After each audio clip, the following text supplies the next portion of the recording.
Hello friends, good morning. मैं तीस वर्मा, आपका प्यारा सा चैनल डायनामिक कैरियर में आपका स्वागत करता हूं। तो मैं आज इस लेक्चर में बताने वाला हूं फिनॉल।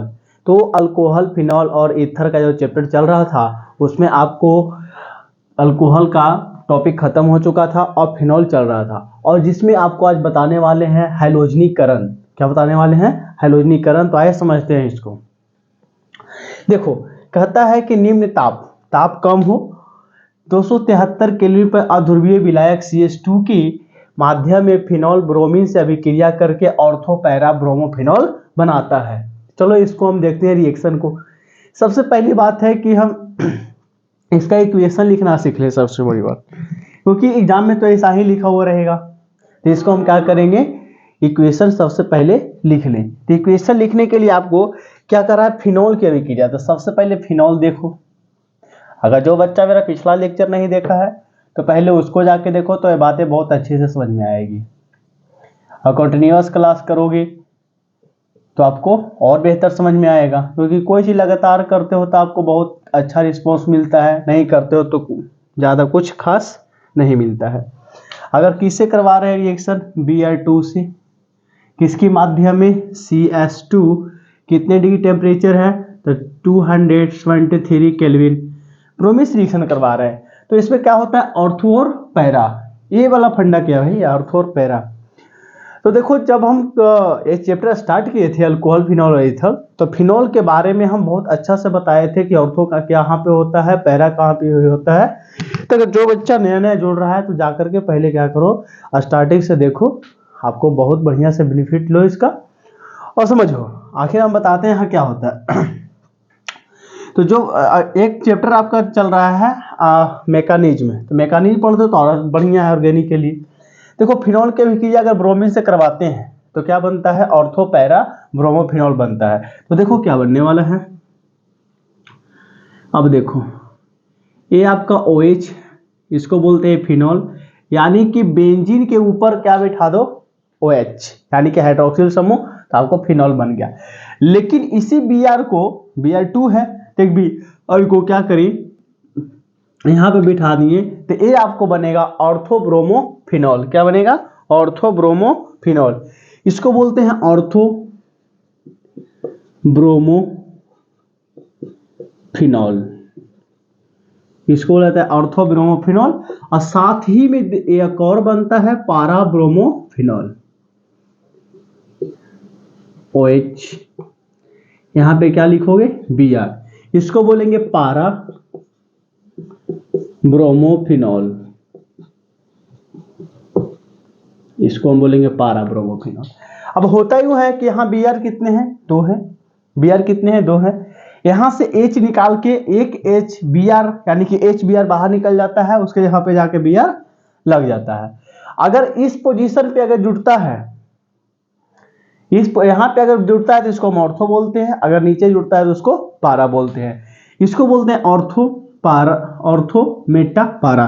थोड़ा सा हम दिखा देते हैं इसको, देखिएगा ध्यान से। ऐसे तो पिछला लेक्चर में इसके बारे में बहुत बढ़िया से विश्लेषण कराए हैं, अगर देख कर आए हो तो फिर वो बच्चा बहुत मस्त पढ़ रहा होगा, समझ में आ रहा होगा। ये OH दिया गया है, यहाँ पे रहता है ऑर्थो मेटा पारा मेटा ऑर्थो। अब कोई भी अगर आकर के अगर जुड़ता है, हाइड्रोजन है, तो क्या हुआ, हाइड्रोजन यहाँ पे आके जुड़ा है, यानी कि ब्रोमीन है, तो ब्रोमीन आके जो भी जुड़ेगा तो ऑर्थो पे, पैरा पे और ऑर्थो पे, ऑर्थो पैरा पे ही जुड़ेगा, मेटा पे आकर के नहीं जुड़ेगा। तो क्या कहता है, हैलोजनीकरण। हैलोजनीकरण का मतलब होता है हैलोजन का जुड़ना। तो क्या, हैलोजन जुड़ा, हैलोजन जुड़ने के बाद आपको 2 प्रोडक्ट बन के निकला, एक बना ऑर्थो ब्रोमोफिनॉल, एक बना पारा ब्रोमोफिनॉल। इस तरीका से आप स्ट्रक्चर लिख सकते हैं। और जो भी कोई जुड़ेगा, ये तो नाभिकस नहीं है ना, नाभिकस नहीं है, तो ये भाई साहब है ना Br, वो कहां जाके जुड़ेंगे, ऑर्थो पे या तो पारा पे जुड़ेंगे। ठीक है, इतना नोट डाउन करो। तो देखो, इसी में हैलोजनीकरण में ही इस बार कह रहा है कि फिनॉल की अभिक्रिया ब्रोमीन जल से कराने पर 2,4,6 ट्राई ब्रोमोफिनॉल का श्वेत अवक्षेप प्राप्त होता है। चलो देख लो, क्या रहा, फिनॉल, तो फिनॉल लिख लो, यानी कि बेंजीन के ऊपर हाइड्रोक्सिल समूह को बिठाते हो तो इसको हम बोलते हैं फिनॉल। इसका नाम है बच्चों फिनॉल, इसको फिनॉल लिख सकते हैं। इसकी अभिक्रिया हम करवाते हैं ब्रोमीन जल से, यानी कि Br2 से।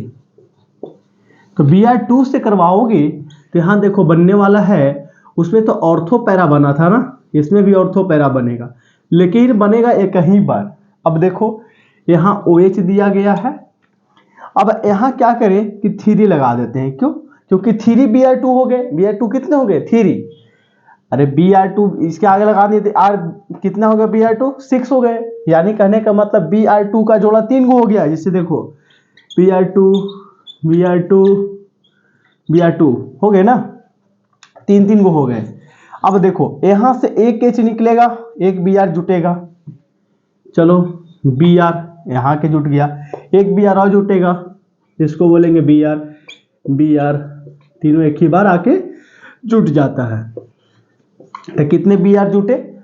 3, और 3 Br और बच गए तो HBr के साथ बन जाता है। जैसे कि यहाँ से H रहता है तो H यहाँ से है, 2 Br है तो एक Br और एक H मिलकर बना देगा HBr, और Br यहाँ पे आके जुट जाता है।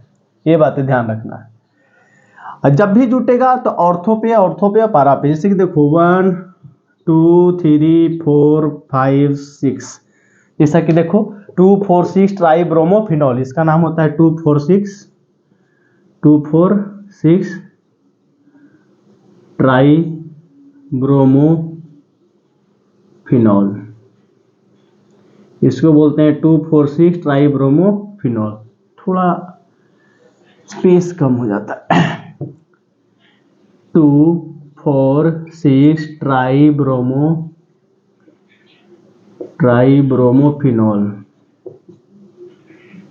इसको बोलते हैं 2,4,6 ट्राइब्रोमोफिनॉल। इस तरीके से आपका क्या बनता है? ट्राइब्रोमोफिनॉल का श्वेत अवक्षेप बनके तैयार होता है। एक बात इसमें खास बात है कि जब भी कोई जुड़ता है तो आपको ऑर्थो पे और पैरा पे ही जुड़ेगा। ये आपका रहा हैलोजनीकरण। हैलोजनीकरण करने का मतलब हैलोजन का जुड़ना, हैलोजन का संयोग। इसको आप नोट कर लो।